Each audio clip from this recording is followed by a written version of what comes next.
Ladies and gentlemen, we got actual proof of Raheem Devon in the house tonight. Came off tour, and they gonna show you how they do it where they. Hey, what it do? This is Mongo Slade, and today we're going to talk about MLW Fusion from January 27th, 2021.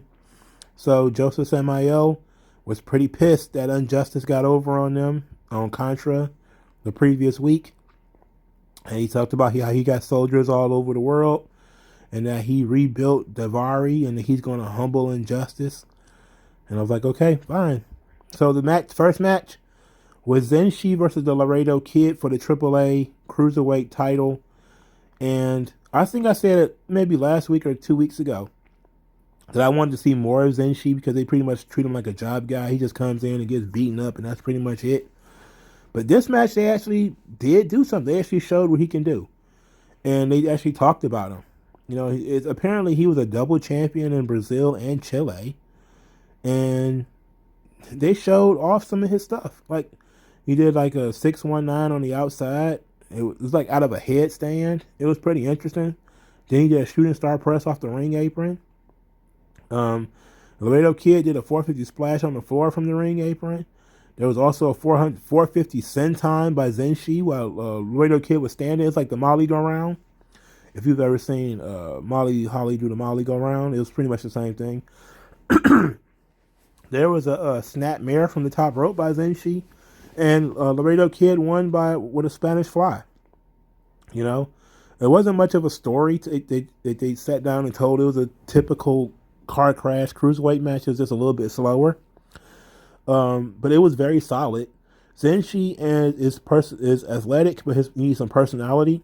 The same could be said for Laredo Kid. Laredo Kid is, you know, he's really good, but you know, you could do more with like personality and character and being louder and stuff like that. So after the match, Laredo Kid said he's the best cruiserweight in the world and that, you know, Zenshi was a double champ, but it's his time now. Now he wants to be a double champ and he wants to challenge Leo Rush for the middleweight title. And I was like, all right, hell yeah, I'm for that.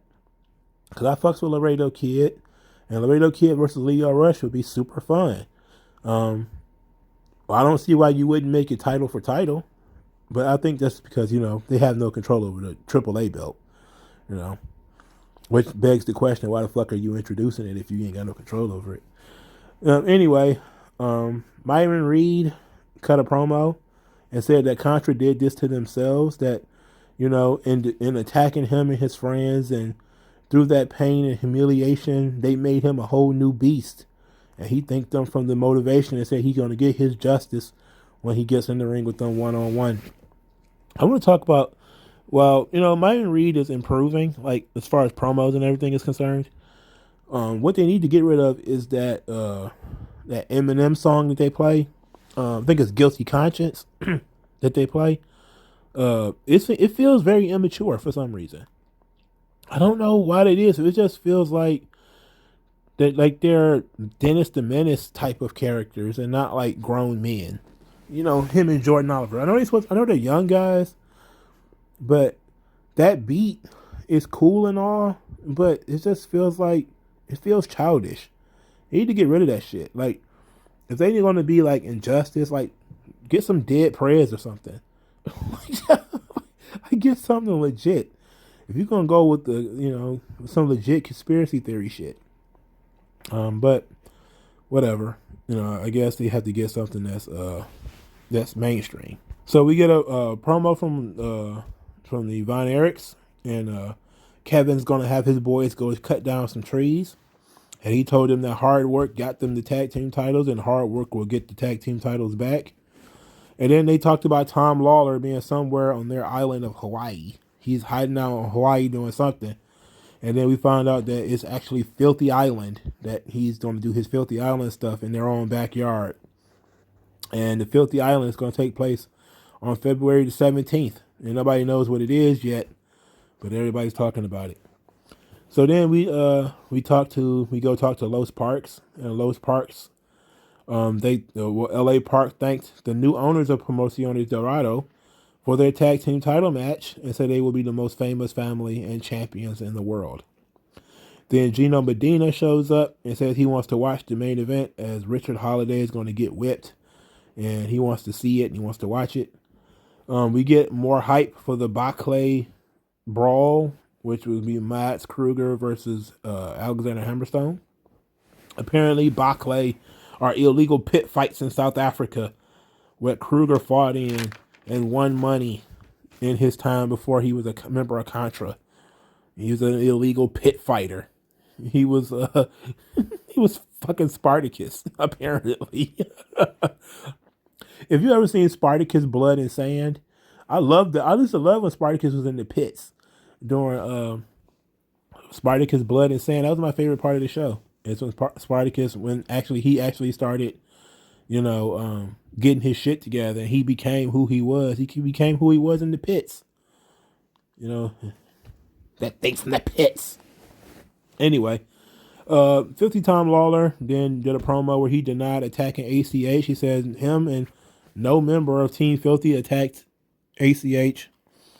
And then they explained, the commentator says, well, it seems nobody believes them because all the advertisers pulled their money out of the Team Filthy episode of MLW, which is going to be February the 17th. It's the Filthy Island episode. They're not going to have any financial backing for the episode. So how is Tom Lawler going to pay for it? Obviously, he's going to go to Azteca Underground. So that ought to be fun. They're going to introduce Azteca Underground as like these financiers that, Selena De La Renta owed them money. And now Tom Lawler is going to owe them money as he tries to do his illegal pit fighting or whatever the fuck he's going to do on Filthy Island. So we get a tag team number one contenders match, which is Violence is Forever. Dominic Garrini and Kevin Koo of Team Filthy versus TJP and Boku Dao. And for those who might be listening for the first time, Boku Dao is 5 feet tall. He is smaller than some headaches that I've had. Anyway, Dominic Garrini kind of dominated Boku Dao with his MMA, pulling guard on him, using triangles and tying his little body up and stuff like that. And he was, of course, the babyface in peril. And it made sense that, but Boku Dao still ended up winning the match as TJP did a top rope splash on Kevin Koo, and Boku Dao was the legal man, so he pinned him. So after the match, TJP says, "New year, new me." I was like, oh. And TJP told Boku Dao to follow his lead, and he shall lead him through Los Parks. Look, man, TJP has the charisma of a tree stump. Okay, he just has no charisma. He is a mechanic. Let him do mechanic shit. Okay, he shouldn't be talking. So then they did a King Mo talking segment where King Mo, they was playing these soft pianos, and King Mo says, "I'm not talking to you, like all of you know me as King Mo, but I'm talking to you." And he said under his real name, which I think is Muhammad Lawal, and he says that low key is a broken man, and that he was sad. And as he was talking, they were showing like these Life Alert style commercials in the background with like the people on breathing machines, like in the hospital and stuff. And he's like, low key assigning autographs, Iqbal. And he's like, I didn't know what that means until I wrote it down. And then he says, Iqbal is low key spelled backwards. Said the man got head trauma. And so he asked the MLW and the sports commissions to ban low key to stop him from competing, and stop his head injuries from getting worse. And then he says that next time you get in the ring might be the last time, especially if it's with me. It might be the last time he breathes. I was like, okay, he went a little far with that one. But I liked it. It was not subtle at all in his trying to drag up the imagery of some poor put upon young man. We know that low key ain't down that bad. But it was pretty good that they're at least playing along. Like I don't like that. Obviously, these promos were taped so far in advance that they're not responding to current storyline, like current problems. Like low key, currently just knocked somebody out in like 2 seconds. Like you would think that your promo would be tailored and made around something like that. Um, like that, those promos would have been better if like we were talking and they were threatening for low key to come back. But low key has been back and wrestled like 20, 30-minute matches by now. Like the dude is fine. So Richard Holiday talked about the strap match and that he has spent time actually studying Savio Vega and these strap matches, and he studied Savio Vega's match with Stone Cold Steve Austin, which was 30 years ago, and said that he was, yeah, you think you outsmarted me? You can't outsmart me. You can't out Caribbean me, and you can't out champion me. And he's going to cause all kinds of pains and suffering to Savio Vega. So Richard Holiday versus Savio Vega in a Caribbean strap match for the Caribbean heavyweight title was the main event. And Richard Holiday won the match because a bogus, well, obviously bought off referee. It wouldn't be right to call him he was bogus, but he was obviously bought off. Blocked Savio Vega's fourth turnbuckle and allowed Richard Holiday to win. So the referee leads with Richard Holiday. The ref's name is Tim because Richard Holiday kept calling him Tim. And so the ref was crooked. Holiday kept calling the ref by his name. The ref claimed he called it right down the middle. And then Savio Vega attacked both of them and said that you cheated me. You guys are cheaters. I'm going to kick your asses, you son of a bitches. And then the show went off the air. So this was a very solid episode of MLW. The Laredo Kid and Zenshi was pretty good. The tag team match was not bad if you can get past the whole fact that one of them is a dwarf. And the main event was okay. You know,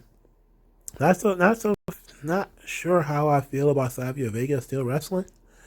But at least he, trying to help this kid get over, which is a good thing, So it was a pretty solid episode. It wasn't a one match show anymore because there's at least 2 matches to watch. Because the strap match is very watchable. So it was decent. But let me know what you guys think in the comment section below. Like this video, share this video, subscribe to this channel. Use the hashtag 3Con Commentary to support the channel. And I thank you guys for your time. And I'll talk to you guys later.